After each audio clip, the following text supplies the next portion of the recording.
지난 주일에도 우리가 빌립보서를 잠시 살펴보았는데요. 그때는 주 안에서 항상 기뻐하라는 그 제목을 가지고 함께 은혜를 나눴습니다.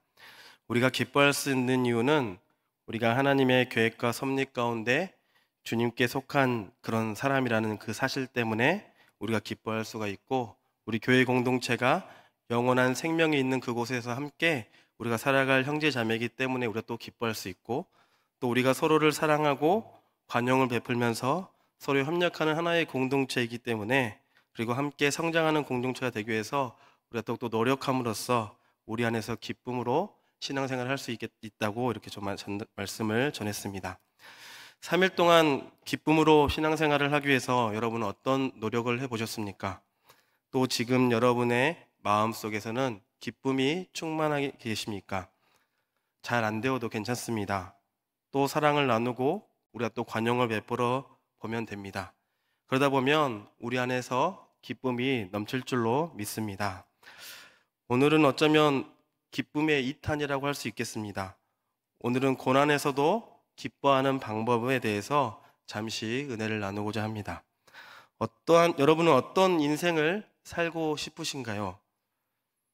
어떤 분들은 나는 돈을 많이 벌어서 자식들에게 돈 걱정 없는 그런 가정을 물려주고 싶다라고 생각해서 돈을 열심히 벌고 싶은, 돈을 많이 버는 그런 인생을 살고 싶어 하실 겁니다.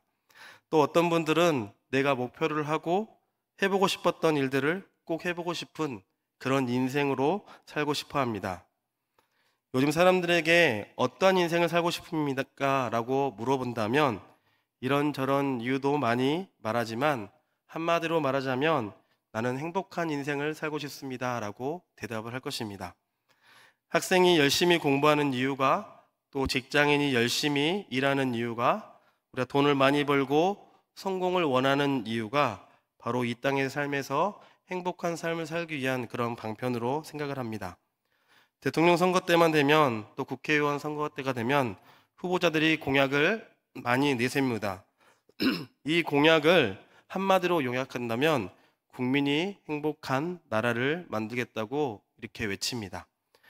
이렇게 수많은 사람들이 행복한 인생, 행복한 세상을 원하고 있고, 이를 위해서 열심히 노력하고 있음에도 불구하고 많은 사람들이 경험하는 현실의 삶은 우리가 이렇게 이야기합니다. 아이고 살기 힘들다, 아이고 죽겠다 라는 말을 우리가 입에서 많이 달고 사는 것 같습니다. 인생의 길을 걸어가는 가운데 뜻밖의 위기들을 경험하게 되고, 삶을 살아가는데 밤같지 않은 어려움과 고난들이 우리를 만나게 합니다. 그래서 우리는 슬퍼하고, 때로는 눈물도 흘리고, 때로는 낙심하고 좌절하기도 합니다. 우리 예수님을 믿는 그리스도인들도 마찬가지입니다. 고난 없는 인생이 없듯이 믿는 성도들에게도 고난과 환난이 있습니다. 특별히 다시 오실 예수님을 기다리며 그 오실 예수님을 잘 준비하고 기다리는 그런 하나님을 전심으로 믿는 성도들도 그들의 삶 가운데 보면 수많은 위기와 고난들을 우리는 경험하게 되고, 또 때로는 이 일로 인해서 기쁨과 소망이 잠시 잃어버리기도 합니다. 오히려 예수님을 믿는 신앙을 가지고 있기 때문에 불신자들이 겪지 않아도 되는 또 다른 고난들, 그리고 하나님의 백성이기에 겪어야만 하는 환난들도 우리에게 분명하게 존재하게 됩니다. 오늘 본문에 등장하는 사도 바울은 어떻게 보면 재림을 기다리면서 준비하며 자신이 맡겨진 사명을 가장 잘 준비한 사람이라 할 수 있습니다. 하지만 사도 바울 역시 인생의 위기를 경험하게 됩니다. 사도 바울이 지금 직면해 있는 고난의 종류는 여러 가지라 할 수 있지만 대표적으로 크게 두 가지라 볼 수 있습니다. 제일 먼저는 감옥에 갇혀 있는 고난이고, 또 하나는 다른 이들에게 시기와 비난을 받는 고난을 가지고 있습니다. 오늘날 역시 우리도 서로 조금씩 모양과 형태만 다를 뿐 누구나 인생의 위기를 경험하고 있습니다. 복음을 널리 전하며 믿음의 사람이었던 사도 바울도, 그리고 이전의 믿음의 우리 선배들도, 오늘날을 살아가는 우리도 많은 인생의 위기와 고난을 경험하게 되고, 또한 앞으로 우리가 더욱더 그런 위기와 고난을 경험하게 될 것입니다. 그러기에 우리는 사도 바울이 겪었던 그 위기와 고난을 사도 바울이 어떻게 잘 극복하고 이겨내는지에 대해서 살펴볼 필요가 있다는 것입니다. 왜냐하면 사도 바울이 겪은 위기가 우리의 위기가 될 수가 있고, 사도 바울의 극복과 승리가 우리의 극복과 승리가 될 수 있기 때문입니다. 오늘 이 시간에는 사도 바울이 지금 경험하고 있는 위기와 고난에 대해서 잠시 살펴보고, 그리고 어떻게 이 위기를 극복했는가에 대해서 함께 은혜를 나누고자 합니다.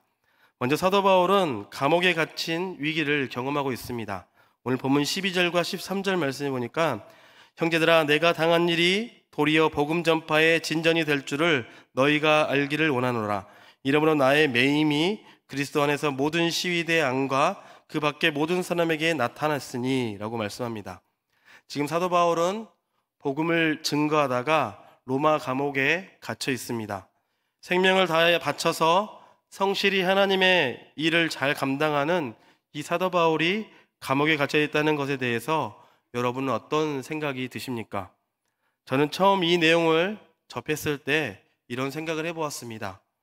아니, 하나님이 너무하신 건 아니신가? 생명을 다 바쳐서 헌신하는 그 바울을 어떻게 감옥에 갇히게 하는 게 맞는 일인가? 라는 생각을 처음 했습니다.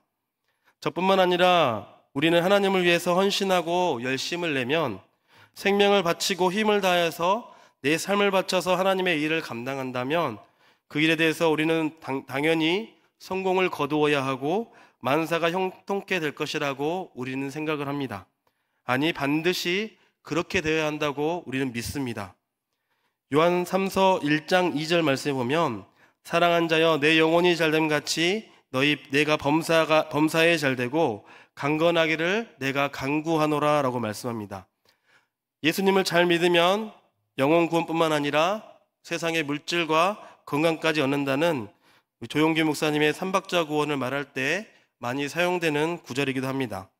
그래서 예수님을 믿는 사람은 고난 없이 무조건 잘 되어야 한다고 생각하기도 합니다. 그런데 사도 바울의 현실은 지금 어떻습니까? 감옥에 갇혀있는 신세가 되었습니다. 당시 세상 사람들이 가장 부러워하던 로마 시민권자였고, 당대 유대인들이 가장 존경했던 바리새인이고, 높은 학식과 학벌을 소유했던 사람이 바로 사도 바울인데, 그런 그가 이 모든 세상의 자랑거리들을 배설물처럼 버려두고 그는 주님을 쫓았습니다. 주님의 복음을 위해서, 하나님의 일을 위해서 모든 것을 다 바쳐서 열심을 내었는데, 지금 바울이 어떠한 상황 가운데 처해 있습니까? 세상 사람들이 보기에 바울은 형통한 삶을 살고 있습니까? 아니면 성공한 인생을 살고 있습니까? 어떻게 보면 정말 힘들고 어려운 상황에 처해 있는 것입니다. 주님을 위해 모든 것을 포기한 채 열심히 헌신했는데 그 결과가 자유를 결박당하고 감옥에 갇혀서 그는 고난을 당하고 있습니다. 예수님을 잘 믿으면 복을 받는다는 그런 생각, 하나님의 일을 최우선으로 한다면 나머지는 하나님께서 다 잘 책임져 주시고 성공을 허락해 준다는 우리의 생각과는 너무나도 동떨어진 일을 사도 바울이 지금 경험하고 있는 것입니다. 우리가 알듯이 주님을 위해서라면 어느 누구도 사도 바울은 진심으로 헌신을 했던 사람 중에 한 명입니다. 이러한 사도 바울의 진심과 헌신이라면 하나님께서는 분명히 부흥을 허락하셔야 했고, 그림토와 같은 사람들이 복음에 응답하고 회개하고 돌아온 역사가 있어야 하고, 또 지금 이와는 정반대의 일들이 사실은 벌어져야 할 것 같습니다. 상식적인 생각으로는 도저히 우리가 이해되지가 않고 납득이 되지 않은 일을 경험하고 있습니다. 그런데 우리에게도 충분히 이러한 일이 벌어질 수 있다는 것입니다. 나는 진심으로 하나님을 섬겼고, 나는 바르게 신앙생활을 했는데 내 삶 가운데 고난이 오고 혼란이 올 수 있다는 것입니다. 하나님을 위해 최선을 다해 헌신했는데 돌아오는 결과가 아무것도 없어 보일 때가 있습니다. 그럴 때 우리는 충분히 낙심하고 절망에 빠질 수가 있습니다. 그러한 순간 우리는 과연 어떻게 해야겠습니까? 사도 바울이 경험한 고난은 감옥에 갇힌 고난뿐만 아니라 사도 바울은 또 한 번 시기와 비난이라는 위기를 또한 경험하고 있습니다. 오늘 본문 15절에서 17절까지 말씀을 보겠습니다. 어떤 이들은 투기와 분쟁으로, 어떤 이들은 착한 뜻으로 그리스도를 전파하나니 이들은 내가 복음을 변증하기 위하여서 세움심을 받은 줄 알고 사랑으로 하나 그들은 나의 매임에 괴로움을 더하게 할 줄로 생각하여 순수하지 못하게 다툼으로 그리스도를 전파하느니라 라고 말씀합니다. 여기서 보면 두 무리의 사람들이 등장합니다. 한 무리의 사람들은 바울을 시기하고 질투한 사람들이고 한 무리의 사람들은 바울을 사랑하고 도와주는 사람들입니다. 지금 사도 바울은 복음을 전하다가 감옥에 갇혀 있는 상황입니다. 바울을 이해하고 바울을 사랑하는 사람들은 바울이 감옥에 갇혀 있다는 그 소식을 듣고 그를 걱정하면서 그를 위해서 기도하고 있습니다. 그런데 어떤 사람들은 바울을 시기하고 질투하는 마음으로 감옥에 갇힌 그를 비방하고 오히려 정죄하고 있습니다. 더욱 마음이 아픈 것은 사도 바울을 비방하고 조롱하는 사람들이 바로 불신자가 아니라 바로 그리스도인이었다는 것입니다. 이들은 바울이 사도로 불리우게 되고 많은 교회에 큰 영향을 끼치게 되자 그런 지도자로 인정받으니까 그것이 바로 질투가 났던 것입니다. 함께 주님을 믿는 성도들 가운데 사도 바울을 비방하는 이들이 있다는 소식이 감옥에 있던 바울에게도 들려옵니다. 이때 바울의 마음은 어떻겠습니까? 아마도 배신감을 많이 느끼지 않았을까라는 생각이 듭니다. 믿지 않는 자들에게나 이방인들에게 핍박을 받고 비방을 받았다면 얼마든지 견딜 수는 있을 것 같습니다. 예수님을 안 믿는 사람들이 자신을 향해서 돌을 던진다면 돌도 맞을 수 있을 것 같습니다. 그런데 같은 믿음을 가진 동역자들이 함께 복음을 전하던 사람들이 자신에게 그러한 비판하고 조롱한다는 소식을 들었다면 마음에 얼마나 큰 상처와 배신감을 느끼겠습니까? 배신에 대한 아픔과 아무도 믿을 수 없다는 그런 상처 속에서 거기에서 오는 외로움과 괴로움이 아마도 바울의 마음을 너무나도 아프게 했을 것 같습니다. 우리도 동일한 고난, 동일한 상처와 아픔이 있을 수 있습니다. 특별히 오늘날 많은 사람들이 교회를 떠나는 모습을 목격하게 됩니다. 교회를 비판하고 목회자를, 성도를 비난하는 많은 사람들을 자세히 살펴보면 처음부터 안 믿었던 사람들이 아니라 과거에 교회를 다녔고 신앙생활을 어느 정도 했던 사람들입니다. 그 중에는 모태 신앙인 사람들도 적지 않게 있습니다. 그들이 이렇게 교회와 성도를 비난한 자리에 오게 된 이유 중 하나는 상당수가 교회 안에서 받은 상처가 너무나도 크기 때문입니다. 오늘날에는 신앙을 버리지는 않았지만 교회에 마음을 두지 못하고 이 교회 저 교회에 옮겨 다니는 사람들도 참으로 많은 것 같습니다. 그냥 주일에만 예배를 드리고 다른 모임은 하지 않고 재빨리 집으로 돌아가는 사람들도 발견하게 됩니다. 우리는 흔히 자신이 신앙적인 양육을 받은 곳을 고향집과 같은 교회라 해서 모교회라고 우리는 부릅니다. 그러나 오늘날 많은 그리스도인들이 이 모교회를 잃어버리게 됐고 영적으로 난민과 같은 상태가 되어져 버린다는 것입니다. 이런 안타까운 상황이 벌어진 가장 큰 원인 중 하나는 바로 교회 안에서 듣게 되는 상처를 받았기 때문입니다. 목회자에게 또 지도자에게 직분자에게 또 성도들에게 깊은 상처를 받은 것입니다. 우리도 분명히 충분히 그런 일을 당할 수 있다는 것입니다. 아니 이미 교회에서 받은 여러 개의 상처를 마음속에 담고 있는 사람들도 있을 것입니다. 저와 여러분은 이러한 현실 속에서 어떻게 행동하시겠습니까? 사도 바울은 이처럼 참으로 힘들고 고통스러운 아픔을 경험하고 있었고 큰 고난과 위기에 직면하고 있었습니다. 아까 살펴보았듯이 사도 바울은 감옥에 갇히는 고난을 통해서 전 세계 복음화란 그의 가장 큰 꿈과 비전이 더 이상 실현될 수 없을 것만 같은 위기를 그는 경험하고 있습니다. 그리고 사랑했던 영적 형제들에게 억울하게도 고난과 또 비난과 조롱을 받으면서 마음속에 큰 상처를 받는 위기를 경험하고 있습니다. 믿는 사람들에게 뒤통수를 맞는 큰 배신을 당하기도 했습니다. 이러한 모든 고난과 위기 가운데 과연 어떠한 방법으로 사도 바울은 이러한 어려운 상황을 이겨내고 극복해낼 수가 있었겠습니까? 먼저 정답을 말씀드리자면 사도 바울은 잘 버티고 인내했습니다. 당연히 사도 바울은 믿음의 사람이라서 기본적으로 하나님께 간절히 기도했을 것이고 하나님을 분명히 의지했을 것입니다. 그런데 오늘 본문에 보면 사도 바울이 이 고난 속에서 특별하고도 비상한 무언가를 했기 때문에 위기와 고난을 잘 극복한 것이라고 나와 있지는 않습니다. 오히려 하나님께서 고난과 위기 속에 있던 사도 바울에게 어떠한 일들을 행하시는, 하나님께서 일하시는 장면들이 나오고 있습니다. 오늘 본문 12절과 13절 말씀을 다시 한번 보면, 형제들아 내가 당한 일이 도리어 복음 전파의 진전이 된 줄을 너희가 알기를 원하노라. 이러므로 나의 매임이 그리스도 안에서 모든 시위대 안과 그 밖의 모든 사람에게 나타났으니. 여기서 보니까 사도 바울이 감옥에 갇혀 있는 그런 상황 속에서도 감옥의 그런 간수들과 주위의 많은 사람들이 복음이 전파되었다고 고백하고 있습니다. 빌립보서가 기록된 시기는 바울이 로마로 호송되어서 감옥에 갇힌 지 약 2년 정도 되었다고 보고 있습니다. 사도 바울은 사람인데 복음을 열심히 증거하다가 감옥에 갇힌 상황이 편안하지는 않았을 것입니다. 더욱이 2년 동안 아무것도 하지 못하고 감옥에 갇혀 있다는 것이 얼마나 답답하고 힘이 많이 들었을 것입니다. 세계 복음화의 꿈을 가슴속에 품고 있었던 사도 바울이 자유가 없어서 24시간 또한 로마 병사들이 감시에 당하고 있는 그 상황이 얼마나 고통스러웠겠습니까?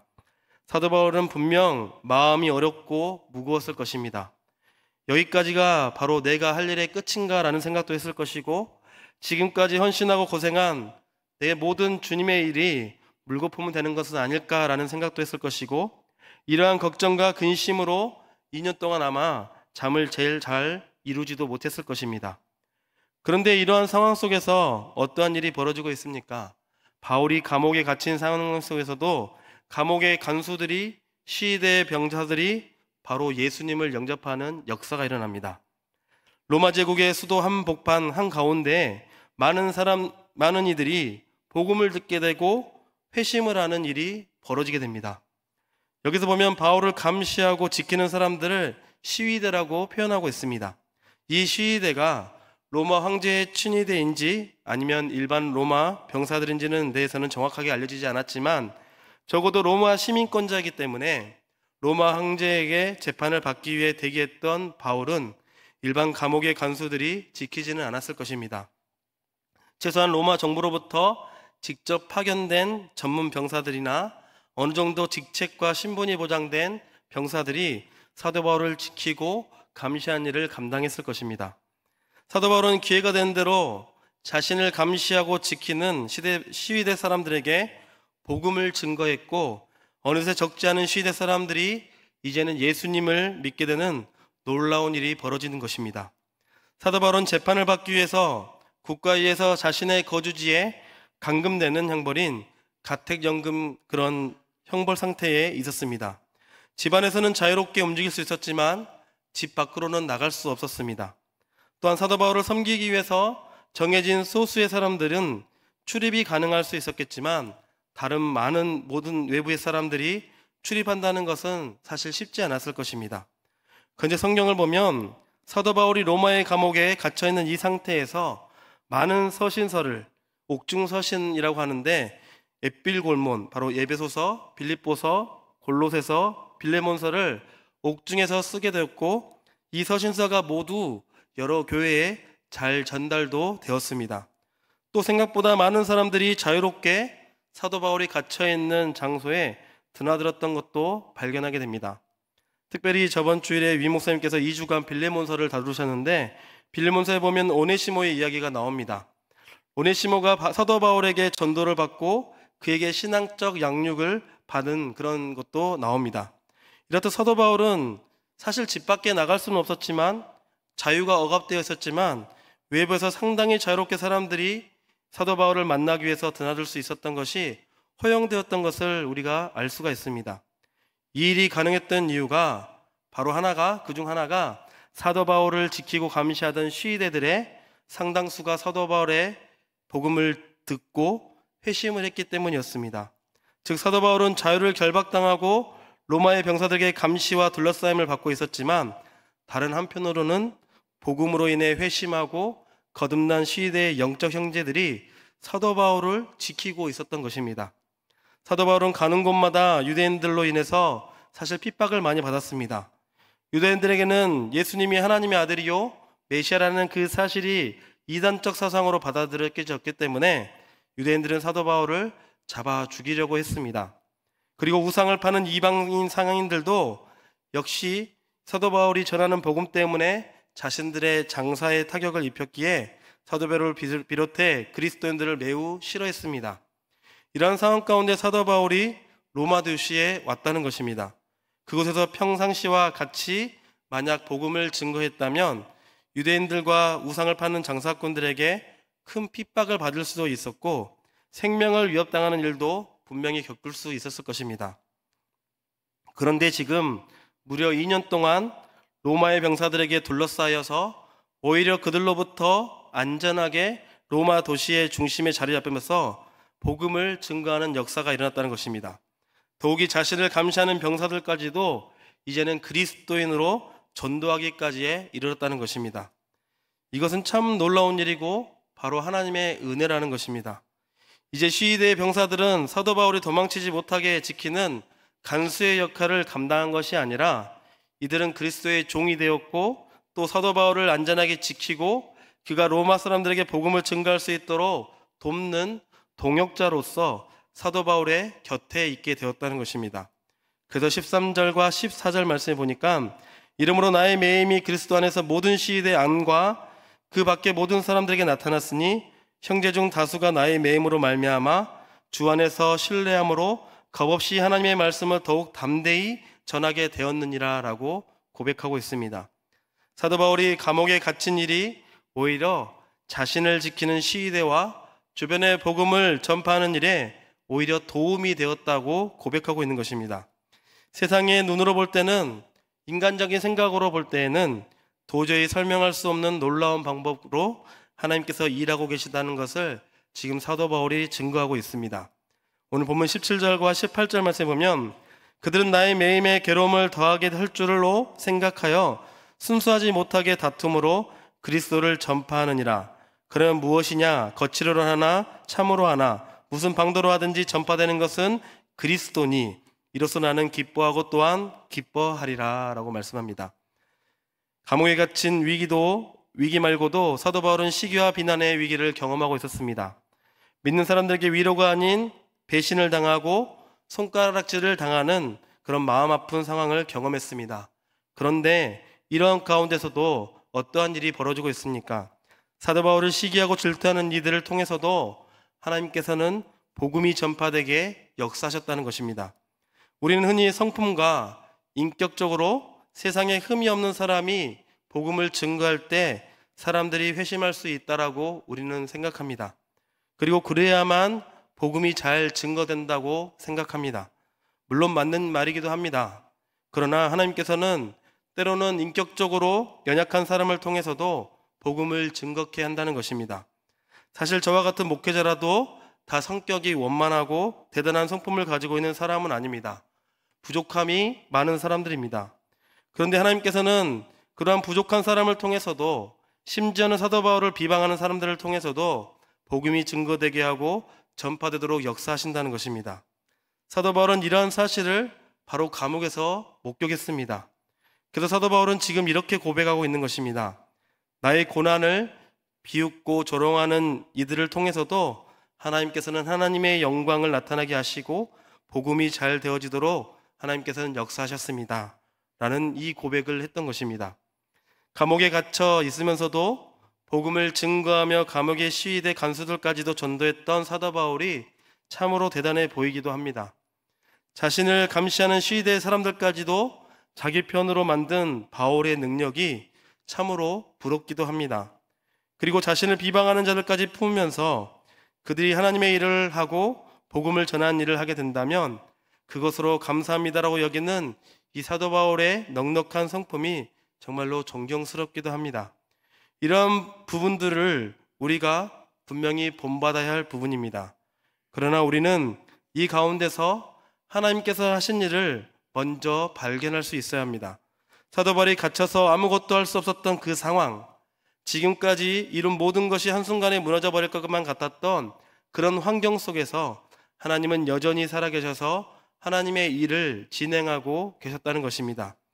사도 바울이 자유를 속박당했던 그 상황 속에서 복음이 증거되게 하시고, 바울을 시기하고 질투하던 사람들을 통해서도 그리스도의 복음이 전파될 수 있도록 하나님께서 역사하셨다는 그 사실을 우리는 오늘 말씀을 통해서 깨달아야 합니다. 무엇보다도 하나님은 사도 바울이 처한 최악의 상황 속에서도 하나님의 최선을 이루고 계셨다는 것입니다. 저와 여러분도 마찬가지입니다. 하나님은 고난을 통해서, 위기를 통해서 하나님의 자녀들이 배우고 깨닫기를 원하십니다. 하나님께서 일하신다는 그 사실을, 우리의 열심보다 하나님의 열심이 더 크신다는 그 사실을, 또 내가 하나님의 일을 위해서 노력하는 것보다 하나님께서 나를 위해서, 우리를 위해서 일하시는 노력과 간절함이 더욱 크다는 그 사실을 우리는 먼저 깨달아야 한다는 것입니다. 사도 바울이 이러한 큰 위기와 고난을 이겨낼 수 있었던 이유는, 극복해낼 수 있었던 이유는 그가 능력자였거나 대단한 사람이었기 때문이 아니라, 고난과 위기 가운데 하나님께서는 분명하게 일하심을 목격하고 그는 발견할 수 있었기 때문에 그 위기에서 벗어날 수가 있었습니다. 하나님께서 일을 이루시는 것을 알았기에 그는 믿음으로 인내하고 버티고 견딜 수가 있었다는 것입니다. 저와 여러분도 이 사실을 분명하게 기억하시기를 바랍니다. 우리가 아무것도 할 수 없을 것 같은 그런 상황이 닥친다 할지라도, 큰 고난과 환난 때문에 좌절할 수밖에 없고 또 낙심할 수밖에 없는 그런 상황이 다가온다 할지라도, 그 속에서 하나님은 여전히 저와 여러분을 위해서 일하고 계시고 하나님의 최선을 행하고 계시다는 그 사실을 우리가 믿고 인내하시는 저와 여러분이 되시기를 주님의 이름으로 간절히 축복합니다. 사랑하는 군산동북교 성도 여러분, 오늘 본문 14절 말씀을 보면, 형제 중 다수가 나의 매임으로 말미암아 주 안에서 신뢰함으로 겁없이 하나님의 말씀을 더욱 담대히 전하게 되었느니라. 이 말씀은 사도 바울이 감옥에 갇힌 사건을 통해서 많은 이들이 더욱 열심히 복음을 증거한 일을 시작했다는 것입니다. 어떻게 해서 이런 일이 가능한 것입니까? 맨 처음 많은 성도들은 사도 바울이 감옥에 갇혔다는 소식을 듣고 그들은 낙심하고 절망했습니다. 주님을 위해 목숨을 바쳤건만 돌아오는 것은 감옥 생활이구나, 그동안 주님을 위해 고생한 것이 다 헛수고구나 하는 생각하는 사람들도 많이 있었습니다. 그런데 시간이 지난 후에 놀라운 일들이 벌어졌습니다. 사도 바울을 감시하는 시위대 병사들이 주님을 영접하는 일이 벌어집니다. 그리고 로마 도시 안에서 또 다른 사람들이, 그리스도인으로 예수님을 구주로 믿는 사람들이 많이 생겨나기 시작합니다. 처음에는 사도 바울이 감옥에 갇힘으로 모든 것이 끝났다고 생각하는 사람들이 많이 있었습니다. 그런데 반대로 사도 바울이 감옥에 갇힘을 통하여서 로마 도시 안에 더 많은 사람들이 예수님을 믿게 되는 놀라운 일들이 벌어지게 됩니다. 이 일로 인해서 낙심했던 많은 성도들이 하나님은 감옥에서조차 일하신다는 그 사실과 하나님이 아무것도 할 수 없는 그 상황 속에도 역사하고 계신다는 사실을 그들은 깨닫게 됩니다. 세상적으로 볼 때는 사도 바울이 감옥에 갇힌 일이 안 된 일이고 불쌍한 일처럼 보이졌지만, 믿음의 눈으로 보았더니 그 일로 통해서 로마 도시에 더욱 복음이 잘 전파되는 축복의 기회가 되었다는 것을 사도 바울과 주변의 동역자들이 분명하게 목격하게 됩니다. 고난과 위기 통해서도 이렇게 하나님께서 일하시는 모습을 보면서 많은 성도들이 다시 용기와 위로를 얻게 되었고 더욱 담대하게 하나님의 말씀을 전파하게 되었습니다. 하나님께서 이 위기와 상황 속에서, 이 고난의 환경 속에서 어떻게 일하신지를 사도 바울이 직접 경험하고 주위의 수많은 교회와 성도들이 목격을 합니다. 우리가 처한 최악의 위기와 고난의 상황 속에서 하나님께서 최선을 행하시고 우리를 유익해 하시는 하나님의 놀라운 역사와 섭리를 알게 하십니다. 오늘 본문 18절 말씀에 보면, 그러면 무엇이냐, 거칠어로 하나 참으로 하나 무슨 방도로 하든지 전파되는 것은 그리스도니 이로써 나는 기뻐하고 또한 기뻐하리라. 사도 바울은 어떻게 해서든지 하나님은 영광을 받으시고 어떠한 상황과 환경 속에서도 하나님의 복음이 증거되도록, 전파되도록 하나님께서는 역사케 하신다는 것을 고백하고 있습니다. 이 모든 사실을 고난과 위기를 통해서 사도 바울은 깨닫게 되었고, 그래서 고난과 위기 가운데서도 그는 기뻐하고 또 기뻐할 수가 있었습니다. 고난과 위기의 극복 비결이 바로 여기 있다는 것입니다. 우리의 고난과 위기 중에서도 하나님께서는 간섭하시고 하나님께서는 역사하실 것입니다. 그래서 결국 하나님의 영광을 받을 것이고 우리는 기뻐할 수가 있습니다. 로마서 8장 28절 말씀에 보면 우리가 알거니와 하나님을 사랑하는 자 곧 그의 뜻대로 부르심을 입은 자들에게는 모든 것이 합력하여 선을 이루느니라. 우리를 사랑하시는 하나님께서 우리의 삶을 붙들고 계시고 책임지고 계십니다. 하나님의 사랑과 하나님의 일하심이 저와 여러분을 이끌고 계십니다. 우리가 당하는 모든 사건들, 우리가 경험하는 모든 순간들, 고난과 아픔의 눈물도 해결되지 않는 모든 문제들, 이 모든 것들이 바로 우리에게 위기고 두려움이 되고 고통이지만 하나님께서 결국 모든 것을 합력하여 선을 이루신다는 것입니다. 여러 고난들이 우리의 삶 가운데 늘 있을 것입니다. 아직도 해결되지 않는 고통 문제들 때문에 우리에게 고난을 주기도 합니다. 이 고난 가운데 하나님이 없는 것 같고 하나님이 함께 하시지 않는 것 같으며 우리를 위해 아무것도 행하시지 않으시고 그냥 멀리서 지켜보는 것만 같은 그런 느낌을 가질 때가 있습니다. 그러나 하나님은 이 고난 가운데 늘 우리와 함께 하셨고 우리를 위해서 쉬지 않고 일하고 계심을 믿으시기를 바랍니다. 고난을 당하는 저와 여러분을 위해서 우리의 인생 가운데 하나님의 선하신 뜻과 놀라운 일을 행하시기 위해서 하나님께서는 열심히 일하시고 또 역사하고 계심을 믿으시기를 바랍니다. 이 사실을 믿음으로 우리의 삶 속에 하나님의 선을 행하시고 이루시는 그 하나님을 우리가 의지하고 신뢰함으로 고난의 이 시기를 믿음으로 잘 인내하고 감사함으로 위기의 순간을 잘 견디며 오히려 고난 가운데 기쁨이 넘치는 저와 여러분이 되시기를 주님의 이름으로 간절히 축복합니다. 기도하겠습니다. 사랑의 하나님, 이 시간 주님의 말씀을 나누게 하시고 예배할 수 있도록 함께 하시니 감사와 찬양을 드립니다. 하나님, 우리는 살면서 수많은 고난과 위기와 문제가 찾아옵니다. 오늘 사도 바울도 역시 복음을 헌신으로 전하다가 감옥에 갇히는 위기를 당하고 믿었던 동역자들로부터 시기와 질투를 당하는 고난을 당하기도 했습니다. 하지만 하나님, 사도 바울이 그 고난과 위기 속에서 기뻐할 수 있었던 이유는 그 상황에서 일하고 역사하시는 하나님을 발견하고 믿고 인내할 수 있었기 때문이라고 우리에게 알려주고 있습니다. 하나님, 우리가 당하는 모든 사건과 경험하는 모든 순간들 속에 고난과 아픔과 눈물들, 해결되지 않은 모든 문제들 앞에 하나님께서는 역사하고 계시고 결국에는 모든 것을 합력하여 선을 이루실 것이라는 그 사실을 우리가 굳게 믿고 인내함으로써 살아갈 수 있도록 우리에게 힘과 용기를 허락하여 주시옵소서. 하나님, 쉽지 않은 일이지만 하나님께서 주신 마음과 은혜로 우리가 낙심하지 않고 포기하지 않고 승리하며 기쁨이 넘치는 삶을 살아가도록 주님 인도하여 주시옵소서. 이 모든 말씀 우리를 구원하신 우리 주 예수 그리스도의 이름으로 기도드리옵나이다. 아멘.